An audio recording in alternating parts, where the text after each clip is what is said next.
voiture très fiable, mais par contre très difficile à piloter. Je confirme. Et pourquoi le choix de celle-ci plutôt qu'une autre? Pourquoi une 2008? Pourquoi une 2008? Parce que j'en avais déjà une 2007, malheureusement. Ici, Ah oui, à moi ici, en en cours, j'ai fait une faute. Donc j'ai plié la voiture, donc j'étais obligé d'acheter une autre voiture. Je vais acheter une voiture un peu plus récente. On a profité pour, en plus de faire le Roscar, faire une course ou deux en dehors du Roscar avec cette voiture, non? Exactement, j'ai essayé de faire une course à Cap. On a eu, malheureusement, on a eu beaucoup de problèmes ce week-end de réglage de voiture. Sinon, pourquoi Porsche? Parce que c'est très fiable et le coût est raisonnable. Bon, et après, pourquoi le choix du Roscar? Pourquoi le choix du Roscar? Parce que c'est l'ambiance, deux, c'est les séances de roulage, c'est des séances de 1 heure, donc pour moi, c'est ce que je préfère. Ouais, le kiff, c'est de rouler. Le plaisir, c'est de rouler. J'ai pas envie d'aller faire des courses de 20 minutes ou d'une demi-heure, j'ai envie de faire des vraies courses de 1 heure. Là, ce week-end, c'est un week-end d'exception. On va faire 4 fois 1 heure, c'est quand même beaucoup. Et des courses, Gabriel Abergel en a fait beaucoup cette année et dans différentes disciplines. Juste, il faut enlever. L'année dernière, j'ai fait les championnats, la Legend Cup. Cette année, on a été aux 24 heures du Mans, on a fait les courses de levée de rideau avec un Formule allemand. J'ai roulé d'ailleurs avec Anthony Beltoise.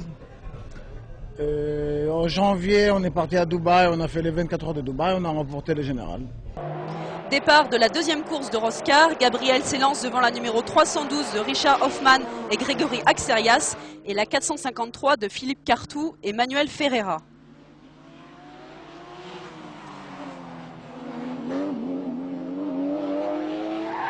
La numéro 453 part en tête à queue mais peut repartir.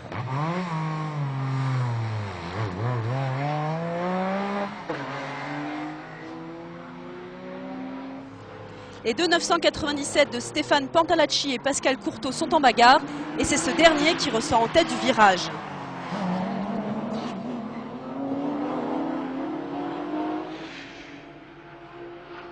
La numéro 899 de Patrice Benoît finira à la 8e position, tandis que devant, la numéro 312 d'Hoffman Axerias passe Gabriel pour la tête de la course.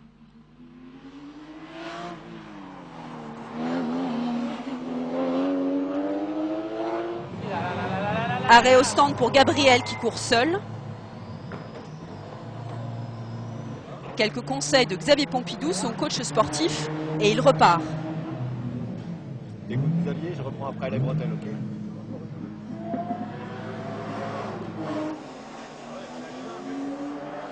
La paire Hoffman-Axerias mène toujours devant la numéro 1030 de Gabriel. La numéro 453 de la paire Cartou-Ferreira terminera, elle, au 3e rang. Et c'est finalement Gabriel qui s'impose. Grégory Axerias finit à la 2e place et a voulu s'illustrer par une petite figure de style. C'est un peu raté. Et ben comme je savais qu'on ne pourrait pas gagner la course, et Gabi gagnait souvent, on voulait faire un petit peu de spectacle. Sauf que ça s'est mal terminé, mais bon, on a quand même réussi à passer la ligne d'arrivée. Au classement général de cette 3e manche, Gabriel précède donc Richard Hoffman et Grégory Axerias et Philippe Cartou et Manuel Ferreira.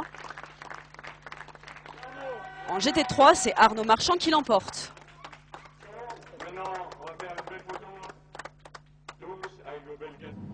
Troisième course en début de soirée, la numéro 312 est en pôle devant Gabriel Abergel. Mais c'est la voiture de Philippe Cartou et Manuel Ferreira qui s'élance en tête devant Hoffman et Axerias et la numéro 1030. La numéro 312, un peu abîmée après l'incident de la ligne d'arrivée, occupe la tête de la course, tandis que Gabriel Abergel est poursuivi par la numéro 453.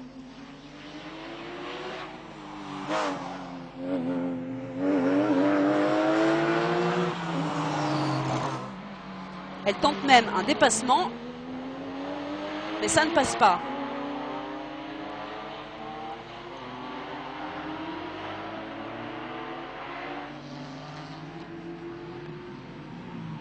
Il n'y a pas que les Porsche qui sont autorisés à courir. En témoigne cette Corvette C6 Z06R.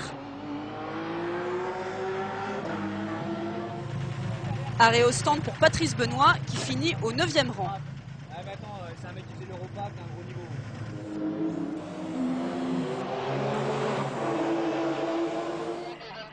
Gabriel, lui, se dirige vers sa 3e victoire de la journée devant Hoffmann et Axerias, et Cartou et Ferreira.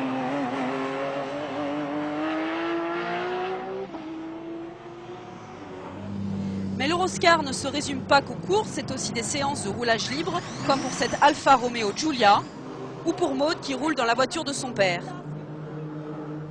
L'équipe RS Racing en profite, elle, pour proposer des baptêmes.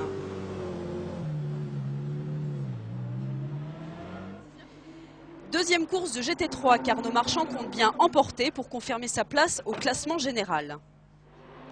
Départ dans le noir, c'est une première dans la catégorie qu'on revit à bord de la numéro 850 d'Arnaud Marchand.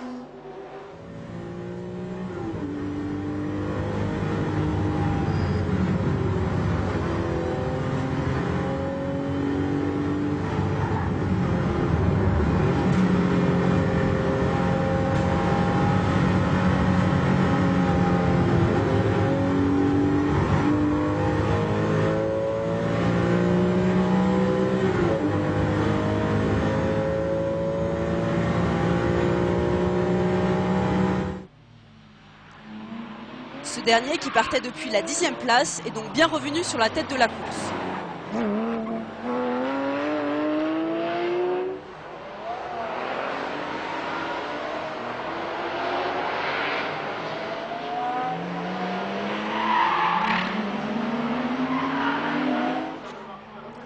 Derrière, ça se bagarre et la numéro 1131 de Patrice Pellerin réussit son dépassement et passe 2e.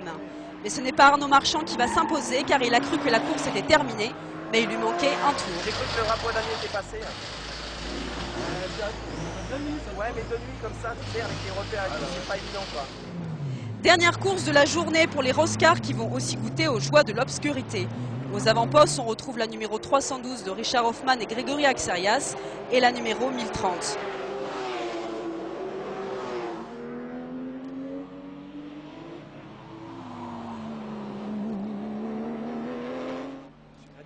Gabriel a réussi à doubler la numéro 312.